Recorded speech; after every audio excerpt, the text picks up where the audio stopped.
Hi everyone, welcome to my restaurant YouTube channel. நம்ம இந்த வீடியோல வந்து ஆஸ்மேட்டிக் டயயூரெட்டிக்கை பற்றி தமிழில் பார்க்க போகிறோம். ஆஸ்மேட்டிக் டயயூரெட்டிக்னா என்னென்னா, டயயூரெட்டிக்ஸ்னாவே டபுள் தி யூரினேஷன். யூரினை வந்து டபுள் தி அமௌண்ட் வந்து போகிற வைக்கிறது தான் டயயூரெட்டிக்ஸ். இதை பற்றி ஏற்கனவே வீடியோ போட்டிருக்கேன், அந்த வீடியோ ப்ளீஸ் டு பாருங்கள். Osmotic diuretic help to retain the water in the proximal convoluted tube and the descending limb of the Henle's loop by osmosis. இது என்ன பண்ணுன்னா, இந்த டயோடு லூப்பில் வந்து இந்த ஹென்லி பிசிடிலையும் ப்ராக்சிமல் கன்வல்யூட்டட் டியூப்லையும் டிசனிங் லூப் ஆஃப் ஹென்லிலையும் வந்து வாட்டரை ரீட்டைன் பண்ண வைக்கும். This causes diuresis and loss of sodium. இதனால் வந்து லாஸ் ஆஃப் சோடியம் இருக்கும், டயரோசிஸ் இருக்கும். They include inert drugs such as mannitol, urea and glycerol.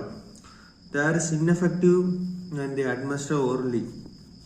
ஓரலாக கொடுக்கும்போது இந்த ஆஸ்மேட்டிக் டயயூரெட்டிக் வந்து இன்னெஃபெக்டிவாக இருக்கும். பட் வந்து ஐவி வழியாக கொடுத்தோம்னா ரொம்ப எஃபெக்டிவாக இருக்கும்.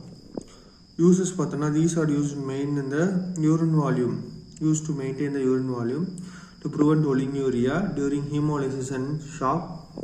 And that or இந்த ஷாக் பேஷண்ட்டுக்கோ ஒலிங்யூரியா பேஷண்ட்லாம் யூரினேஷன் அதிகப்படுத்துறதுக்கு இது யூஸ் பண்ணுறாங்க. These are used in the reduction of intracranial and intraocular pressure.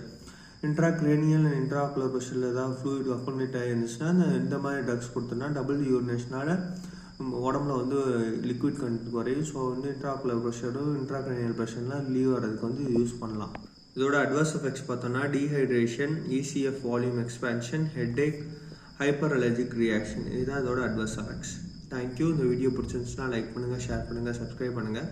ஏதாவது வீடியோ வேணால் கமெண்ட் பண்ணுங்கள். உங்களுக்கு வேறு ஏதாவது வீடியோ வேணும்னு சஜஸ்ட் பண்ணுங்கள். தேங்க்யூ.